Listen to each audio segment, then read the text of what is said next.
And welcome once again to Investor's Edge. I'm Gary Culp. I'm your host. Hey, thanks for being with us today. Glad you're here, ladies and gentlemen. Happy that you are listening. It's Friday. It's August 22nd. It's 2025. Hope you're having a good day. Hope you're going to have a good weekend. I'm going to relax. Hey, in case you don't know, this is serious talk on everything that affects you. They'll do the markets, the economy, your job, your industry. J. Powell Day. We'll explain that and why the market in the first 10 minutes of 10 o'clock today went ape crap to the upside and much more. And if, by the way, we're also going to do today, what did I write down? Cracker Barrel. And a little bit on Washington, D.C. And if you don't get this radio show in your city, we'll post it at GaryK.com. We'll also post it on our X feed. If you don't follow us on X, you should. If you'd like to email us, just be nice. It'll also be on the podcast apps and the Biz TV YouTube channel. So we're just going to explain and describe. Explain and describe. Explain and describe. So let's explain. We have stated to you, because all this talk about will they cut rates, will they not? And what have we told you? When it comes to your job, your industry, the economy,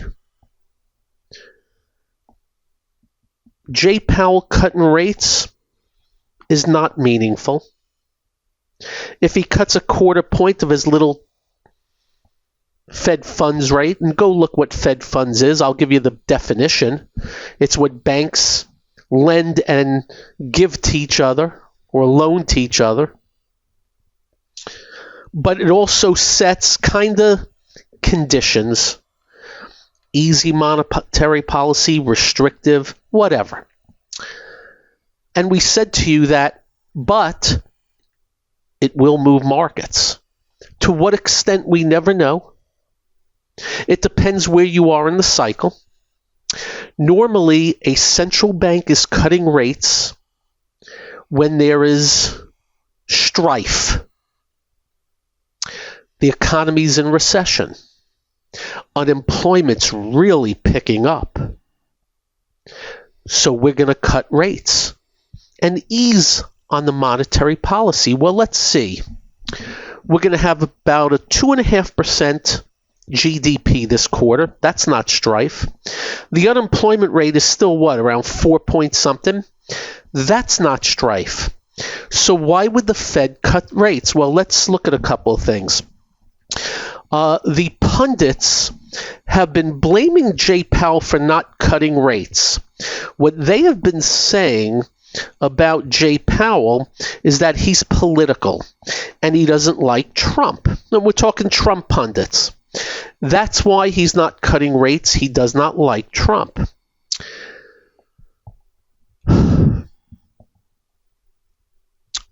Well, at his speech today in Jackson Hole, on purpose, he basically telegraphed, and he didn't use the exact words, but he telegraphs it, and we know what he means, that they are going to cut rates in September. It is my contention that this rate cut is purely political, and it's also personal. What does that mean? Well, let's imagine you're the central banker, the second most important person on this earth financially behind the President of the United States, and you are being called a moron every day. Now, we've called them morons, but I'm just this little guy with a radio show. Imagine the President of the United States blasting you every day. The worst of the worst. Well, a few things occur at that point in time. Well, number one, you're going to be getting death threats because people on the extremes, on right and left, are insane. You're going to get death threats. Number two, you are going to get much more security. In other words, you are not even going to walk around your building. You're going to be carted in to the garage so as not to be seen. He's in Jackson Hole right now. I would guess there's 5 to 8 people around him. Well, you can't even get there near there anyhow. So what do you do, Jay Powell? Well, what's human nature? I've had enough. I'm just going to lower rates. That's my belief.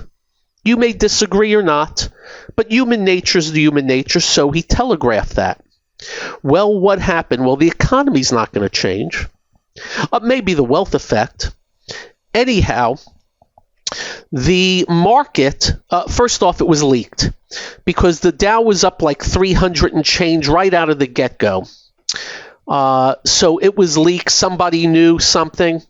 But at 10 o'clock, you went up another 300 points on the 5-minute bar. And by, let's see, you already hit your high in the first half of the day, and then you drifted. That's pretty normal for a day like today, and you ended up 846 points. So the Dow today, it doesn't sound like a lot, but 1.89% for the Dow is pretty big. But let me describe it for you, which is more important. You listening, Mr. and Mrs. Technician out there? The Dow today broke what we call a quintuple top. That's 5. In other words, it hit just over 45,000 in December, or late November, early December of last year.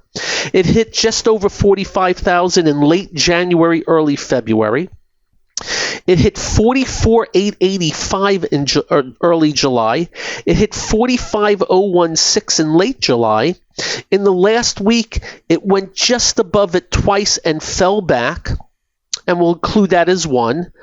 Today, it broke above those 5 resistance points. You got that? If this was a growth stock, I would have been buying the crap out of it as a growth stock guy. You got that? But it's the Dow, but it still counts. The Dow is 30 names, and what did the trick today on the Dow? Well, when the Fed lowers rates, what's going to do well? Well, kind of sort of everything gets moving, but let's start with financials. Between American Express, Goldman Sachs, and JP Morgan, which is lower beta, that's 11 and 26 is 37. Let's call JP 42 Dow points, if I can find it. 42 Dow points times 6.5. That's the divisor about. That was 273 Dow points on the financials. Now there's 2 that are housing related, and that's Home Depot and Sherwin-Williams. That's 24 Dow points, so 24 times 6.5. That's another 156. So just those 4 names are about 430 Dow points. There's your story. And of course, everything else will drift higher, and most everything. The only things that were down today were Coke, Procter & Gamble, Verizon, 3 very defensive issues, and Walmart, which actually market wasn't thrilled with their earnings recently, so it followed through. So let me repeat. The Dow broke out of 5 tops that were going on the past 10 months. A technical breakout of the 30 stock Dow, and it's easy to measure that because there's 2 things going on. Number one, a $44 stock like Verizon, which is the lowest price stock, is meaningless to a stock like Goldman Sachs that's 741, which means Goldman Sachs is about, let's call it 16 to 17 times more important to the Dow number that you hear about every day. So we start with the Dow. Next, today, the banks. I mentioned them, right? So the banks today, there are certain exchange-traded funds for them. The KBE, which is the S&P Banks Industry Index, did not break the highs of last November, but hit $60 in January, almost $60 in July twice, and broke above it today. KBE. It's the banks. The KBWB, which is the NASDAQ bank, broke above the recent highs at $75. Up next, we'll keep describing more. And as always, let you decide. This is the one and only Investor's Edge. Off the beaten path. Ladies and gentlemen, if you ever get a text like I just got in the last segment that says, Florida final notice, enforcement begins August 24th, our records indicate that as of today you still have an outstanding traffic ticket pursuant to Florida Administrative Code. If you fail to pay by August 23rd, we will take the following actions. Report it to the violation database, suspend your vehicle registration, suspend your driving privileges 30 days, pay a 35% service fee at a toll booth, you may be prosecuted. It's a scam. Just remember that. It's amazing that there's still people out there scamming people. Oh, do you know why they scam people? Because they actually make money off of people. It's amazing. Don't be scammed. You got that? Don't be scammed. Let's continue. So I mentioned to you the banks, but here's another one. The regional banks have been such dead money, and they've been better because the market's been better today. The KRE, it's the Regional Bank Select, broke, let's call it edged above, recent resistance at $64.14. Now, it hit $65.56 in February and $70.25 in November, but this was an important day for it and still has plenty of work to do. And as you know, because of the Silicon Valley Bank thing, and what was that, January of 22? The old high was $78. But since that happened today, the Russell 2000, which has been improving, had two very good days recently and pulled back pretty much all the way to the lows of those 2 days, jumped. And leave no doubt the Russell 2000 is laden with a lot of these regional banks. They're kind of sort of going hand in hand right now to a certain extent, not all the way. So just letting you know, the regional banks were a big, big help today. So what do we got? The Dow moves out. Keep in mind it's the Dow. The banks, good day. The regional banks, good day, which helps the Russell 2000. All moving above a little range. Now the Russell 2000, by the way, the old high was last November, 2466. It closed at 2361 today. Has plenty of work to do. Oh, wait. You got to go back to December of 21 to 2459, which, by the way, the 2466 actually edged above that number from 3 years before. Let me be clear. If ever, the Russell 2000 breaks above that high of December of 21 and December of 24, buy the snot out of it. Now, I got to take that back. My opinion is it would be buyable to buy the snot out of it. Do your own homework. But that would be one big, gigantic 3-year double, well, actually be a triple top breakout because we're on the triple right now. But keep in mind, it is laden with the regional banks and stuff like that. What else happened today?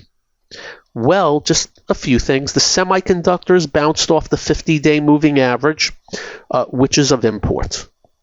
That's another. The 10-year yield dropped down, not that much, 0.7. So it went from 4.330 to 4.26. And I was really watching that because, remember, the last few times the Fed lowered rates, the 10-year yield went up. So that's good to see. That's good to see, at least today. What else happened today? Well, the home builders, as I mentioned. And what you've had recently is the home building and the home building related went from bear market to bottoming process to potential better. And that started in early July, and not once has it broken back below the 50-day, but there's been some dire days and testy days. And just recently, Hovnadian got smacked yesterday. Well, it's back up 14 today. Why? Because the home building stocks typically do better with an easier central bank. So we'll see if that continues. What else happened today? The transport. Well, they've been miserable. We're up 500 today. The word would be, it looks like a 3-year-old had some crayons and were scribbling on a piece of paper. That's what that looks like. But definitely a good day. And just overall, defensive stocks, defensive issues were down. Offensive was up. Economically sensitive, industrial types, and the like. Will this last? We never know. We're just describing to you that with markets within a stone's throw of the year highs, money supply skyrocketing, debt skyrocketing, the Fed is, the GDP is in the twos, the job market's fine, the Fed is lowering rates. And that's because he's lowering rates politically and personally. If I were him, I'd be tired of the most famous human being on this planet with the biggest bully bullpit calling me a moron daily and an imbecile daily. And I'm more than likely getting, and I don't know that as fact, but I know how this stuff works here, ladies and gentlemen, getting death threats daily and having to worry about my family daily. I'm giving in. That's my take. That's just my opinion. And by the way, I'm a Fox News business contributor. I appear on Fox News and Fox Business.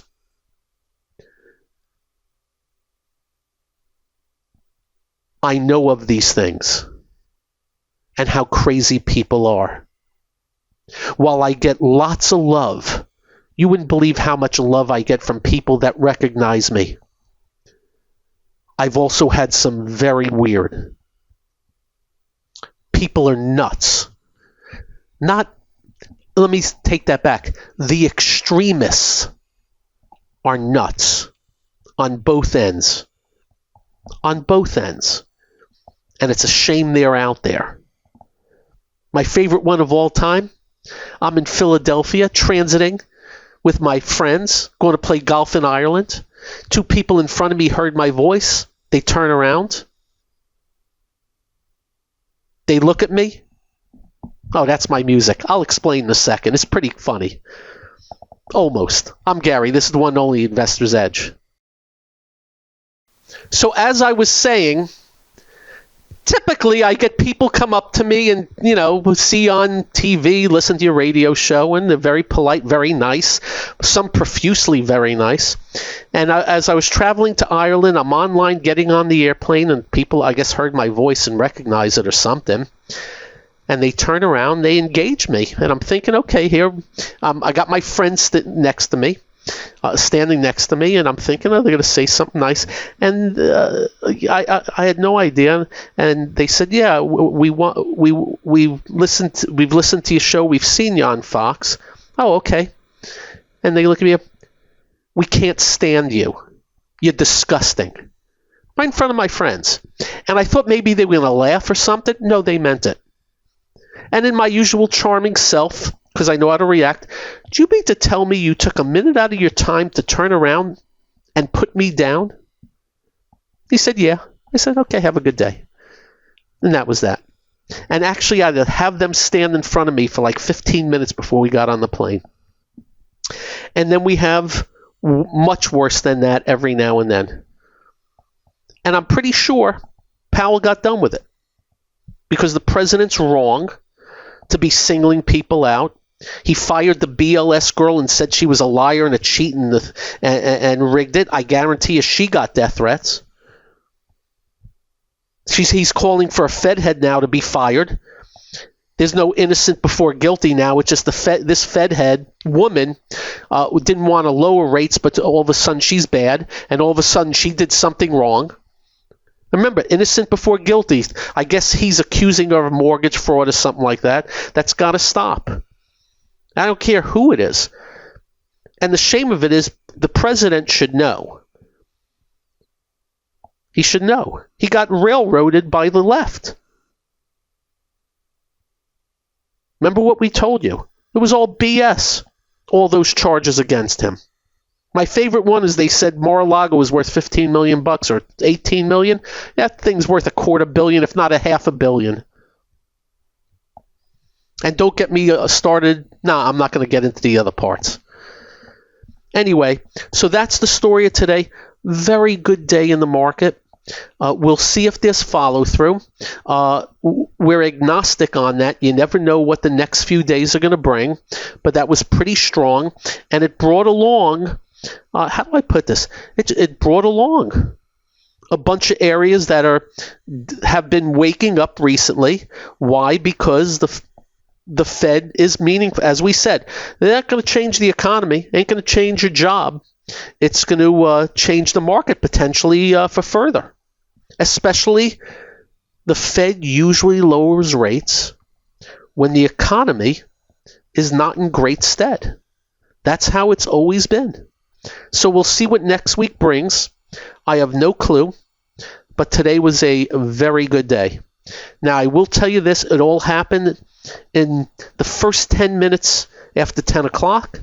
The rest of the day, the market pretty much marked time. In fact, the Dow today, let's see, actually dropped about 120 points from the highs, and that was in the 11 o'clock hour. But still, you don't take away from what happened today. Anything else I need to point out? I think I gave you the crux of it, of the areas. And again, housing related, the small caps, the mid caps. It was just a pretty good day. And kind of sort of the economically sensitive. And why would a coin of point get Hilton up $8? Beats the hell out of me. Don't know. It's just the way the market is with easier money.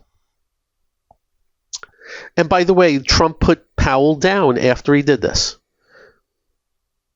He actually put him down. Let's move on. I think I pretty much covered everything on the general basis I need to cover. And we'll see what next week brings. I will say this. Some of the glamour names, all of them were pretty much up today except a couple. I think they're going to lag right now for a bit and set up again, hopefully in the weeks ahead, and we'll jump out in October. So I want to remind you, there's been a lot of people saying August, September, the worst months, look out.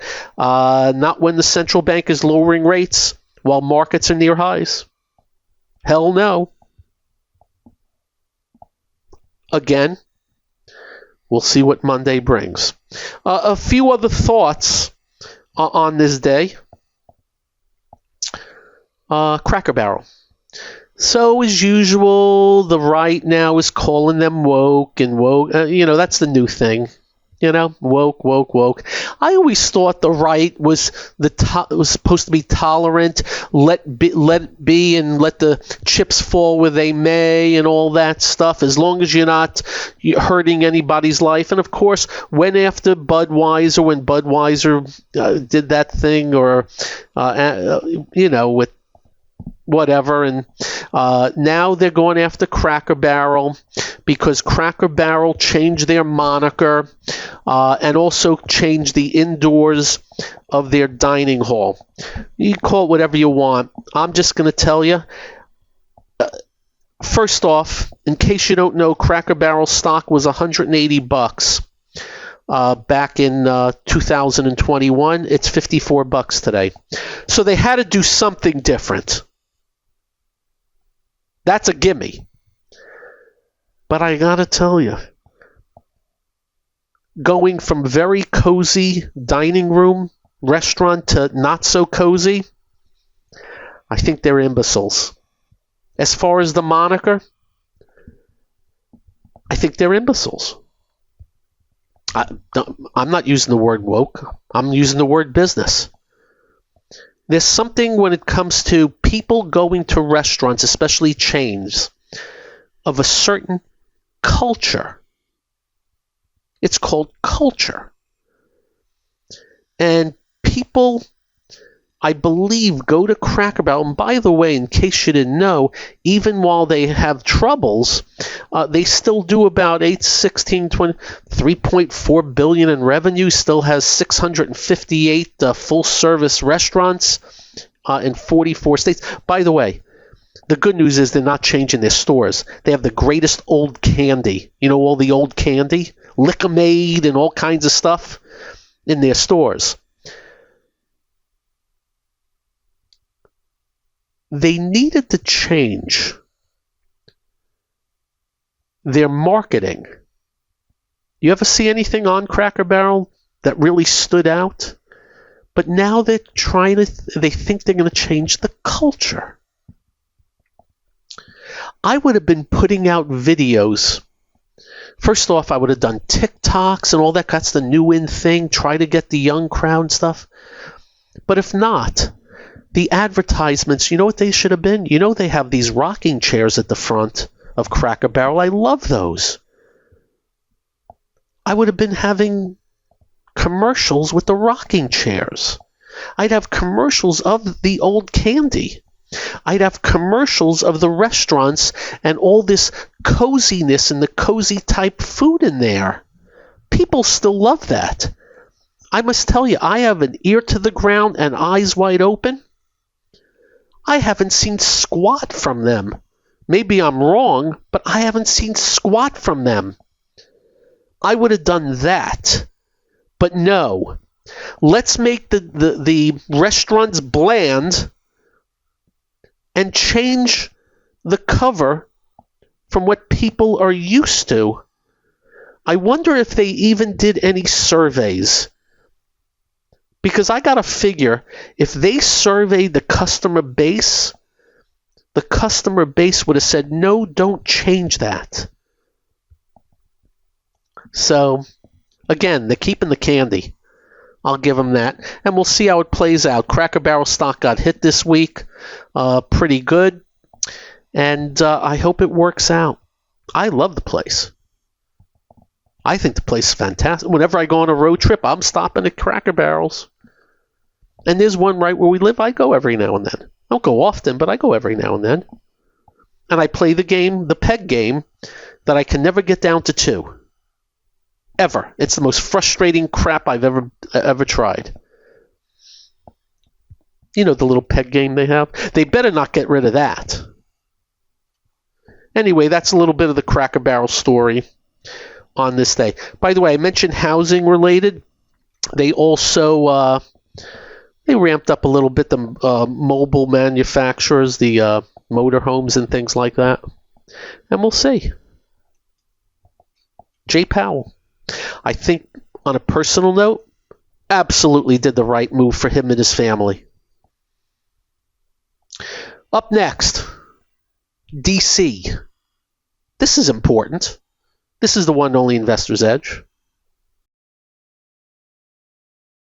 And welcome once again to Investor's Edge.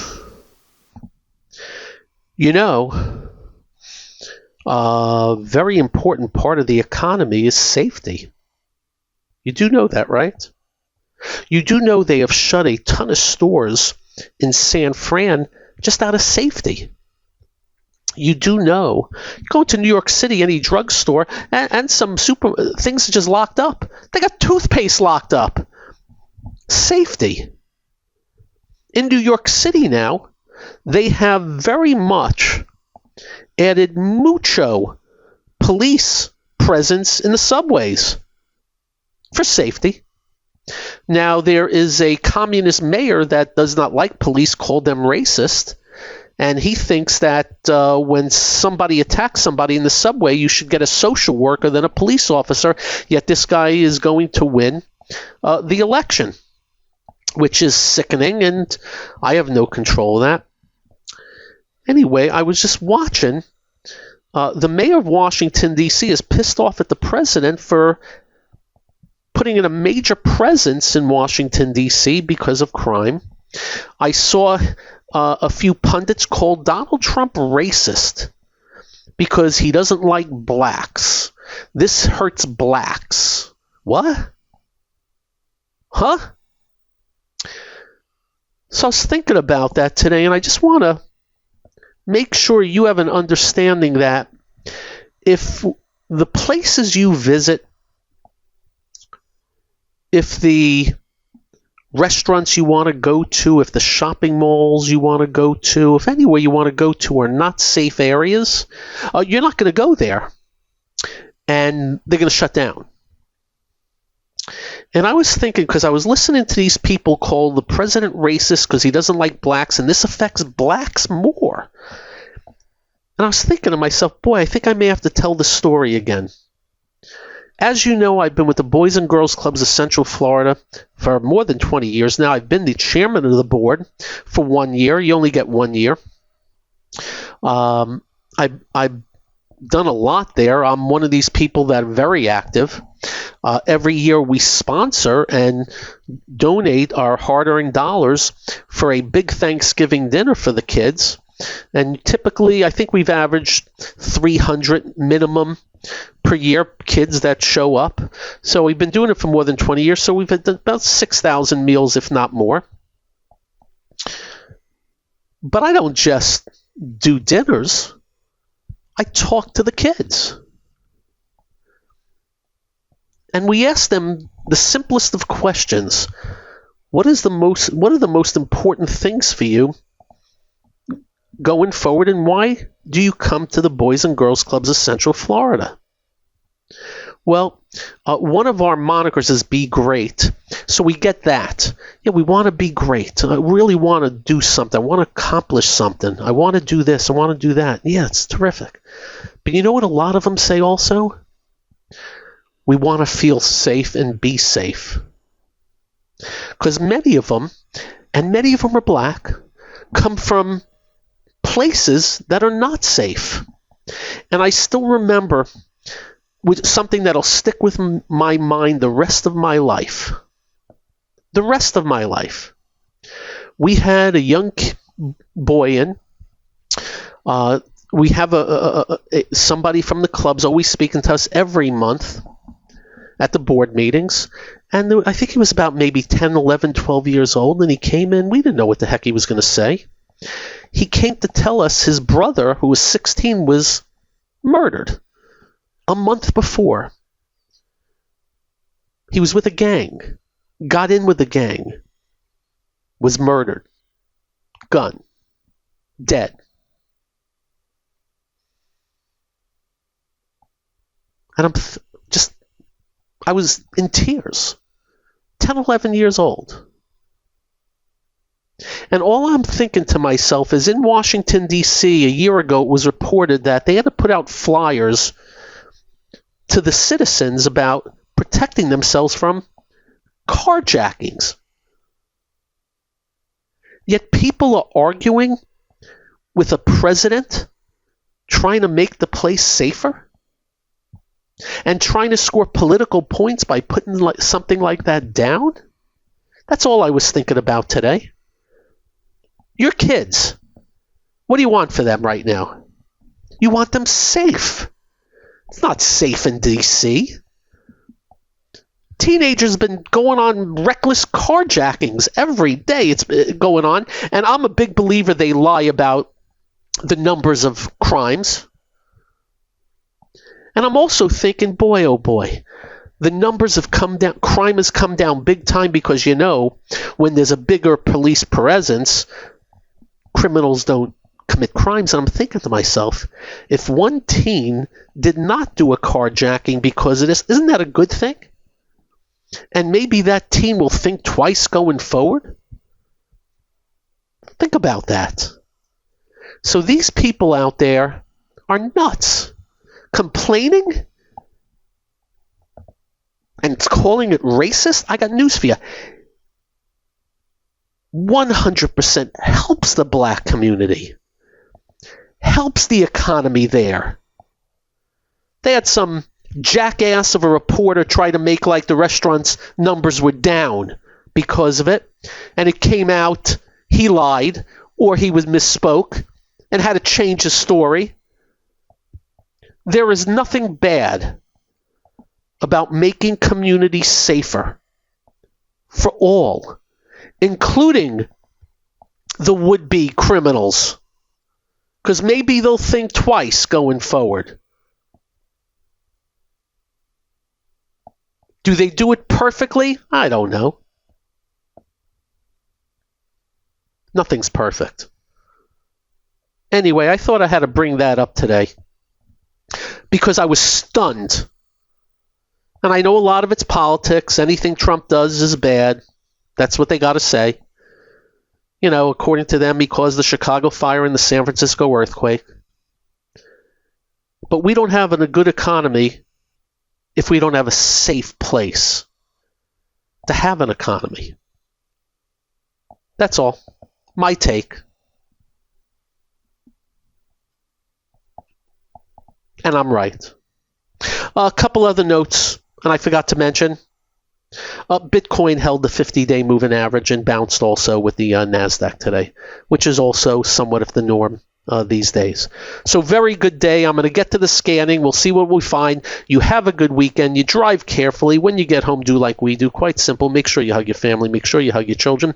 They will feel better. You will feel better. I promise. Stay well. Be well. Thanks for joining. Hope we're helping. Good night, all. Bye-bye.